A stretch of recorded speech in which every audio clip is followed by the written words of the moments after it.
We've all had those moments, right?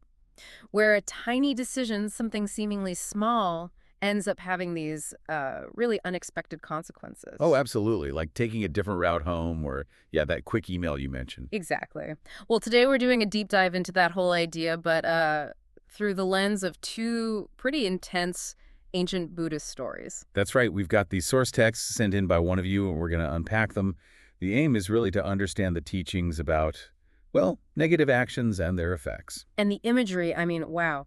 It's incredibly vivid, especially how it depicts the afterlife. It really is striking. So the two stories we're looking at are the Snebody Preda story. That's the Ayurveda. And the 60 iron pestle head Preda story. Asat Takipitavatu. Even the names are quite something. They definitely paint a picture. These texts give us these narrative glimpses into karmic consequences, specifically focusing on these beings called pretas, often translated as like hungry ghosts. Right. So think of these as powerful stories meant to teach some deep ethical lessons. Precisely. They're teaching tools, really. Okay, so let's dive into the first one, the snake body Prita. It starts with two major disciples of the Buddha, Mahamoggallana and Lacan. Yeah, they're coming down from Mount Gichaku, Vulture Peak. And suddenly Mahamoggallana just smiles, just like that. And Lacan naturally is like, okay, what's funny? Or, why the smile? But Mahamoggallana doesn't spill the beans right away, does he?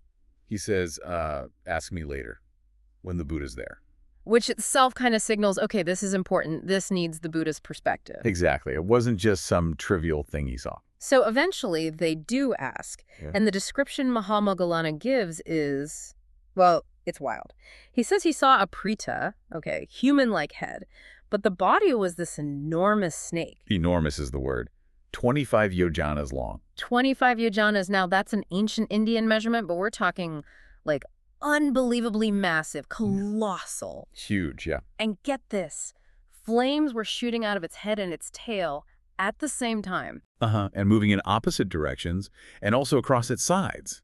It's this image of just like total burning torment from every angle. Can you even picture that? It's intense. And the text specifically points out this size, doesn't it? It says only this preta and one other, a crow preta, were that big. Right, 25 yochanas. Most others were apparently smaller, about 3 gavutas. So the size itself is emphasizing the sheer weight of the negative karma involved here. It's not just a random detail. And speaking of that crow preta, that one actually comes up right here too.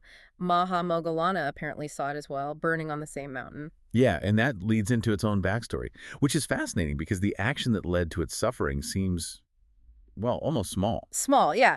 The story says, back in the time of a previous Buddha, Kassapa, this being, as a human, stole food. But not just any food. It was specifically food meant only for the monks and nuns, the Sangha. Right. Not leftovers, not stuff for lay people, exclusively for the monastic community. And how much did they steal? 3 mouthfuls. Just 3. 3 mouthfuls. Seems tiny, doesn't it? It really does. But the consequence. Apparently, suffering in Avicii hell, which is like the worst of the worst hell realms. And then rebirth as this burning crow preta on the mountain, still experiencing the results. It's a stark reminder. Even small acts of selfishness, especially towards a spiritual community, were seen as having huge repercussions. And this whole crow preta tangent serves to set up the return to the main story, right? The text actually says, okay, back to the snake body preta now. Yeah, because Lacan is still waiting to hear about that smile. Right. So Mahamoggallana finally tells him what he saw, the snake preta. And then the Buddha confirms it. He says, yep, saw him too. And here's the kicker. He says he saw it on the day he became enlightened, under the Bodhi tree. Wow, but he didn't say anything back then. No. And the reason he gives is compassion. He was afraid people wouldn't believe him. And that disbelief itself could cause them harm, like generate negative karma for them. Exactly. So his silence wasn't denial. It was actually a careful, compassionate choice.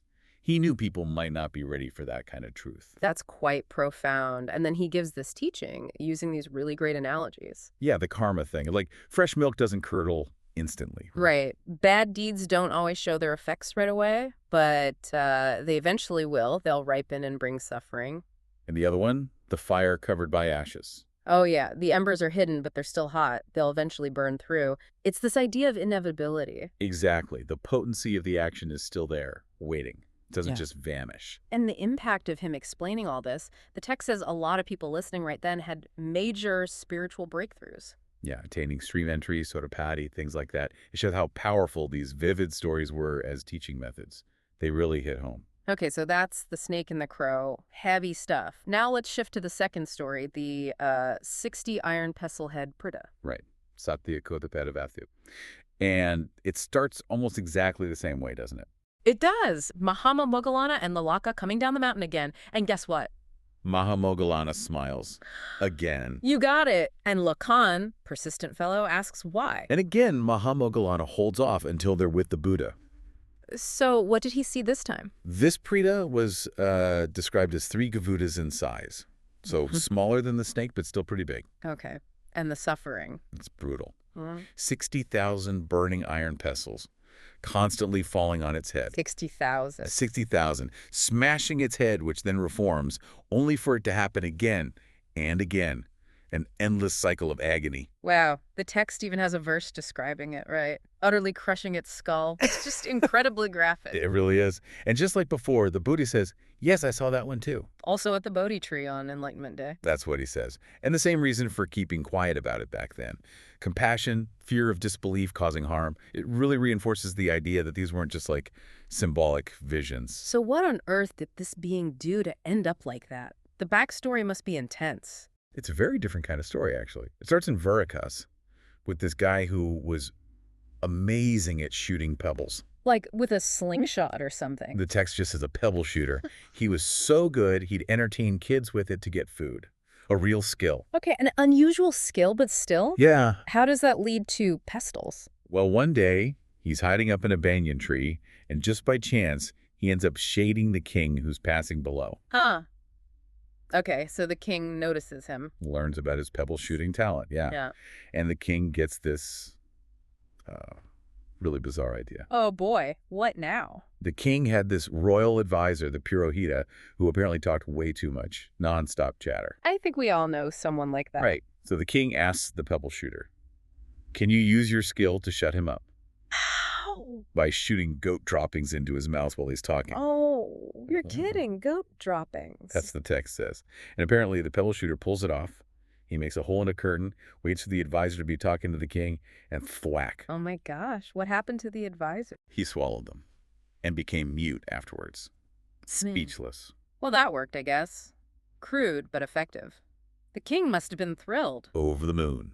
He rewards the pebble shooter massively. Gives him the title All-Skilled, tons of gifts, and 4 whole villages. 4 villages for shooting goat droppings. Wow. Talk about instant worldly success from a weird place. Yeah, and there's even this verse from a minister praising how even odd skills can bring rewards. And the text notes, interestingly, that minister was the Buddha in a past life. Really? Adds another layer, doesn't it? Like a commentary on how things play out. But it doesn't end there. Someone else sees this guy's success and thinks, hey, I want that skill. Uh-oh. An imitator. Exactly. The original guy is reluctant to teach him, but eventually does. And here's the crucial part. He warns the student. What does he say? He says, don't use this skill to harm animals or humans. That'll bring punishment. But then he adds something strange. What is that? He suggests targeting someone who doesn't have parents or owners, like someone unprotected. That's weird advice. It's like saying don't get caught rather than don't do harm. Precisely. It shows a flawed understanding. It's about avoiding immediate trouble, not about the ethics of hurting any being. A dangerous path. And I have a bad feeling about where this is going. Yeah. So this imitator, wanting to test his new skill without getting into trouble, looks for a target with no protectors. And who does he find? He sees a Pasaga Buddha entering the city for alms. A solitary, enlightened being. Oh no, don't tell me. She shoots a pebble, hits the Pasaga Buddha in the right ear, and it goes straight through out the left ear. Horrible. What an awful act. Devastating. The Pasaguda is in too much pain to continue his alms round. He flies back to his hermitage and passes away. Parinabana. Just like that. Because of a pebble. The people find him. They're mourning. Mm-hmm. And the imitator, he actually confesses. Says he was just, testing his skill. Testing his skill on an enlightened being. The callousness is unbelievable. The crowd was enraged. Understandably, they beat him to death right there on the spot. Instant karma of a different kind. Indeed. But the deeper karmic result. First, Avicii hell again. And then the 60,000 pestles. Then rebirth as that Preta on Mount Jishikua, experiencing that specific torment as the result of that specific terrible action driven by foolishness. It all comes back around. What a chilling story about misusing skills. And that's exactly the teaching the Buddha gives afterwards. He says that for foolish people, things like skill or power or fame, they don't lead to good. They actually lead to harm. They destroy the person. There's a verse for this one too, right? Yes. Knowledge born to the foolish is for their detriment.